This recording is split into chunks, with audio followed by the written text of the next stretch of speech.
Hey, this is Frank. Welcome back to the channel, American Eagle Rises.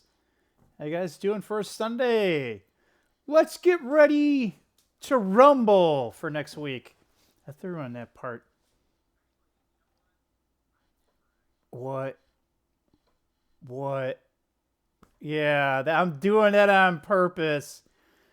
We'll get into it here. I just see Yoda rolling on in. Really, Chief Financial Consultant, man? Come on, wake up, wake up. He's a little grumpy. He wants to go to bed. We are personally hungry, but we're gonna power through. Yeah, guys, looking to the week. We got Fed Week coming on Wednesday.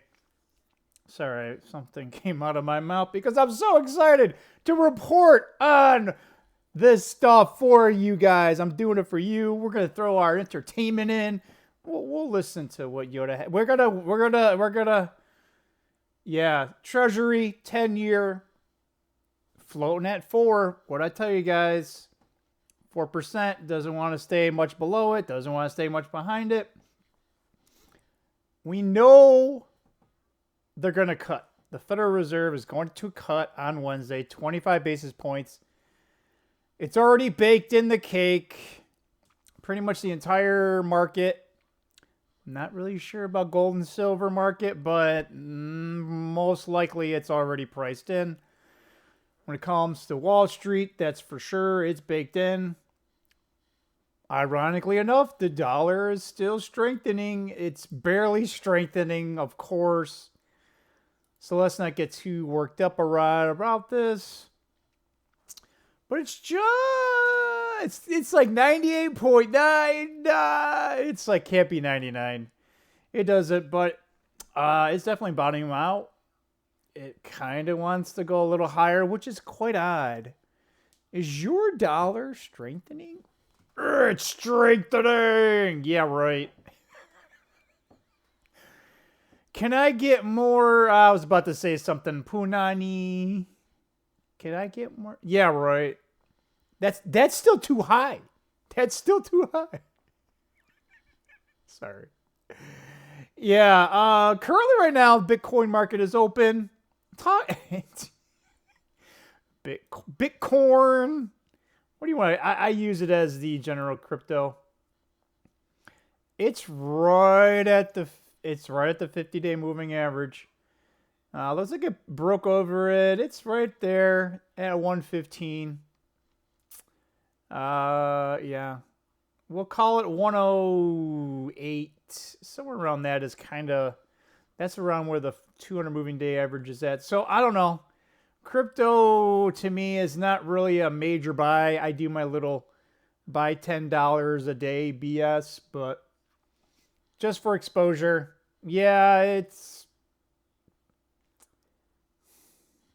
sort of fake, sort of a scam, because, we're going to sell it to somebody else. We're going to sell it to some other sucker. That kind of sounds like a Ponzi scheme.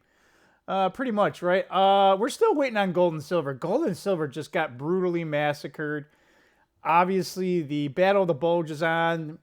It took a major hit. Gold, silver, holding the line here. Could there be further weakness? If there is, use it as a buying opportunity. If you want to buy physical, I don't know, man. What do you think, Yoda? We'll finally chime in here. Yoda, gold and silver, physical. What do you think? Help you, I can. So he's alluding to perhaps, just perhaps, we may want to consider that. Easy as she goes, guys. Easy as she goes. I'm going to try and look for other bargaining. Some of my silver miners, Newmont in particular, dropped another 6 points on Friday. They reported earnings, which were actually really good. So why would the stock price go down by 6? I don't know. It'd be good to know what the big boys are doing. Pretty much like the people of we'll call them the Warren Buffetts of the world. He's has a major cash position. So he normally does that because he's smelling some weakness and then he's waiting for a massive opportunity. He's got a shitload of money. His company, it's really hard to get in and out of markets at that size and that scale without influence the price one way or the other. So they tend to nibble, nibble, nibble, even though they could, although, maybe sell some shorts and then buy the stock, kind of like what a Rothschild did way back. So, allegedly. So yeah, guys, save your money, right? Right, Yoda? It's same. Don't buy any massive big ticket items unless you absolutely have to, and always try to do your research, do some shopping. Always kind of plan ahead if they're a big ticket item, what you're gonna do, and what are you gonna do when your income runs away from you. Not yet. That means we stay on course. And we keep continuing to look. We keep doing window shopping. All right, now it's 6 minutes. We're done with the money report. Oh, yeah, thank God, Frank. Yeah, so, you can tune out,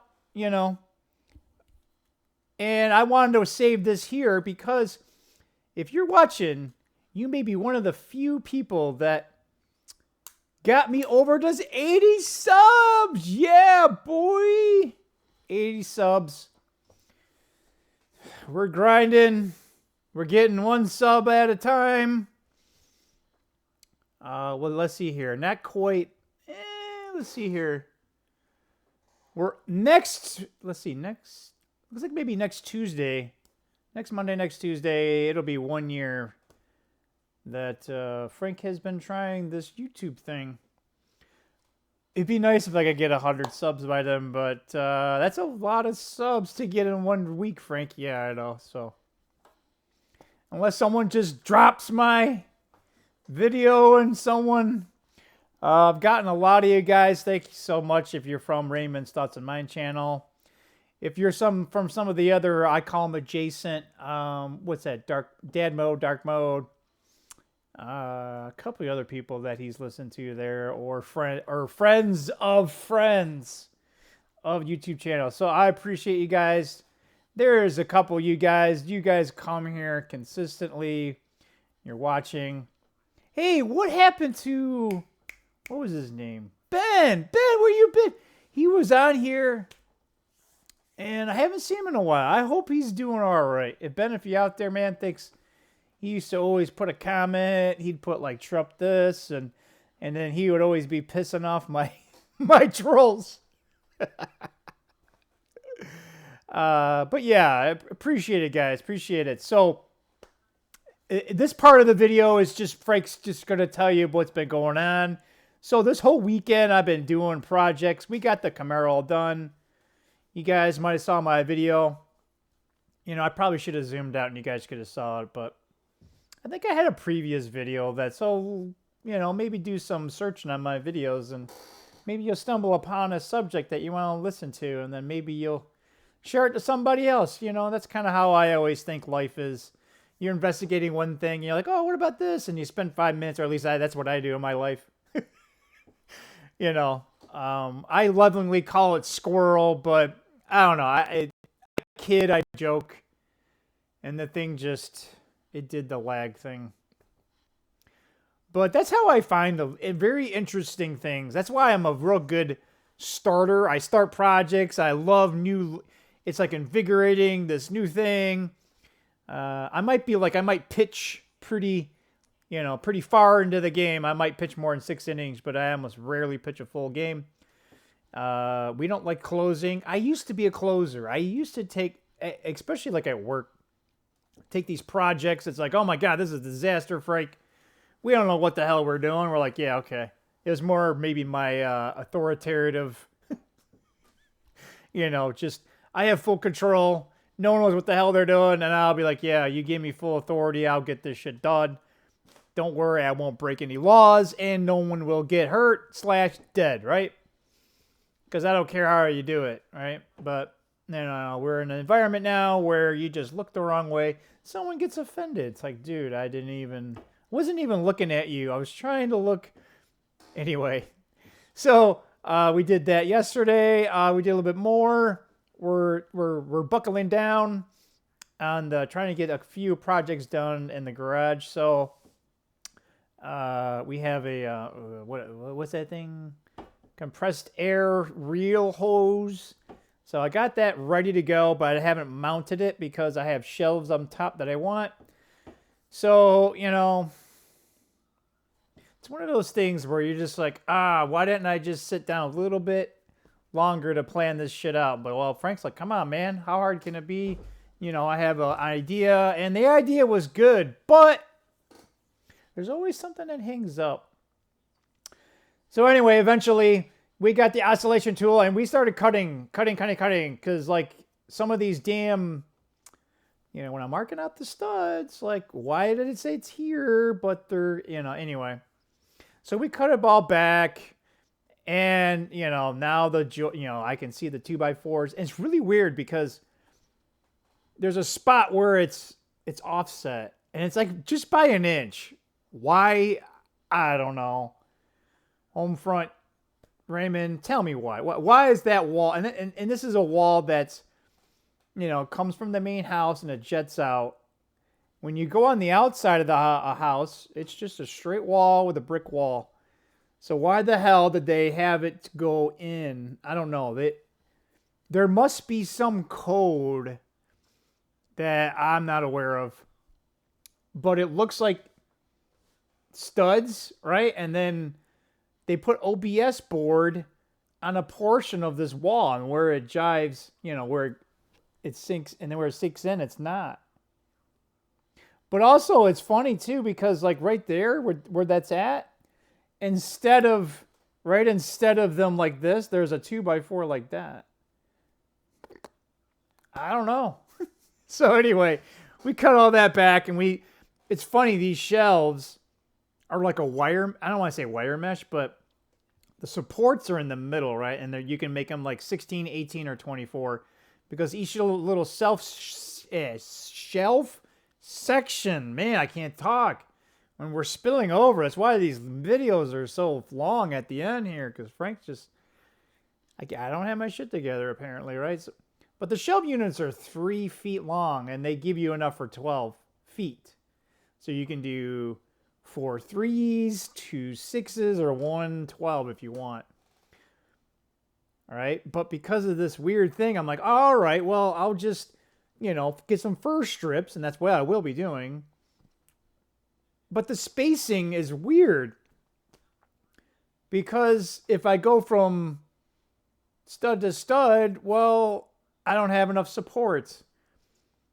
So what we're going to do is just put the metal supports in a certain way, and then I'm going to just make my own, you know, I bought enough fur strips, right? So we'll use a fur strip and just use lag bolts to hold them in. Yeah, it'll be fine, right? So, but they're meant to support the, right? Here's a 3-foot section, and it's just 16, right? So you got about, what, that's not 12, that's 4, I don't know, 8 and 8. 16, 32, no, a couple more inches. 10? Really? Yeah. 16, 10, and 10. That's 36, Frank. Oh, yeah. So, yeah, it overhangs by 10. So on one of them, it's going to be like, not quite, yeah, like about 32, right? So I'll have a couple inches here and there, but it's, I don't know. What do you guys think? At least the template they give you is only spaced that way, but like I said, we're going to put the metal shelves in there, and where I can't get the metal support, I'm just going to put some fur strips in there, and then should be fine, right? But I got to cut a little bit more, and then I got to cut the fur strip sections, you know, because I took out the drywall, right? Because it's supposed to go right into technically the other shelves that I put in, right? You got the drywall, or I'm sorry, you got the stud length, right? And you got a little bit of, now the lag bolt does go in there considerable, right? But that's not how it's supposed to go in. So we might fix that next year or never. So with that said, I want to get back. I'm starving. Thanks again for 80. We got Raymond. He's talking. We want to get back to that. I hope I didn't miss anything. And tomorrow's another day. I expect that, let's see, Wednesday again. Yeah, I don't know. If the Fed just cuts 25 basis points, it'll probably be like, it might go down a little bit. I don't know. Market can get a little funky with that. But the most important thing on Wednesday will be what they call forward guidance. So if he says, well, the job market, and I'm pretty sure because I've been hearing more about the Federal Reserve talking about the job market, even though inflation isn't really, it's not really going up, but it's not really coming down. So their stupid dual mandate is impossible. So they say, oh, hey, we're trying to bring down prices. Oh, hey, we're trying to make, employment. So if you cut interest rates, employers might hire more, right? But then prices go up. So if you start attacking the prices, right? Oh, no one's hiring. Although I would argue we're kind of in that point where we have signed to some high inflation and we kind of have high unemployment. It's not the 70s, what did they call it? Stagflation. Although in some ways it kind of feels like that, but this time is different. Yes, but no. Anyway, we'll leave you there. I had to bring this in. Say hello to everybody, Dad. Hey, what's up? Yeah, that's the dad. I had it out in my garage, like on my top of my toolbox, so that he's looking down at me. He would love this garage. He especially with all the tools and everything, all the tools that were never there that, they, would have probably made his life easier as a mechanic. But yeah, I didn't want to get it all dusty, so we kind of brushed it off. But yeah, this is my dad's flag. He served in I don't know if you guys can read that, Korean War. He was there from 1950 to 52. Bronze Star, he got all shot the hell up. And that's his Bronze Star. It's actually got a V on there, which means because you can get these for doing a good job, but V means valor, which means he got that in combat. He got that actually in combat. These two aren't linked, although that would have been probably almost pretty. That'd be pretty killer. That's one of his presidential citation or unit citations. And another one which was blue. That's just his marksman. That's actually his combat infantry badge. That's what the reef, that means that you got he was actually in combat, because you can actually get the rifle where that means infantry. And the wreath. Technically, he should have had one with a star. That's another rifle marksmanship stuff. This is his unit, actually. I found out about that. I think there's a Japanese occupation medal back there, too. It's just I put the posting note there so you can see. So you'll see that in future videos. See you guys. We're starving. We found the stop button. See you Monday, all right? Bye.